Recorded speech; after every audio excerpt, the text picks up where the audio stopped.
बातमी आहे श्रीकांत शिंदे यांनी केलेल्या वक्तव्यासंदर्भात येत्या काळात नकलाच करायच्या आहेत। खासदार श्रीकांत शिंदे यांनी आदित्य यांच्यावर हल्लाबोल केलाय।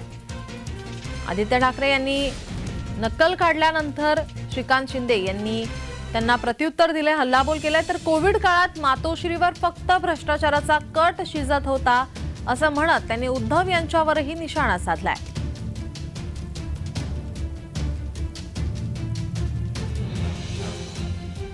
खासदार श्रीकांत शिंदे यांनी आदित्य यांच्यावरती हल्लाबोल करत उद्धव यांच्यावरही निशाणा साधलाय।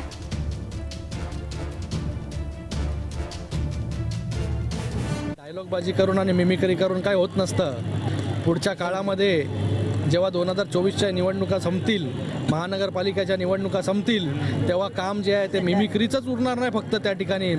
कोविडच्या बॉडी बॅगमध्ये जे आहे हे देखील भ्रष्टाचार करण्याचं काम, जिथे आम्ही ठाणे महानगरपालिकेने जे आहे जी बॅग 600 रुपये घेतली ती बॅग जी आहे ती 6000 रुपयामध्ये घेतली। म्हणजे कोविडमध्ये घरामध्ये बसून भ्रष्टाचार कुठे करू शकतो आपण त्याची प्लॅनिंग जी आहे ती आपल्या लोकांबरोबर बसून त्या ठिकाणी केली आणि ते सगळं आता बाहेर येत आहे।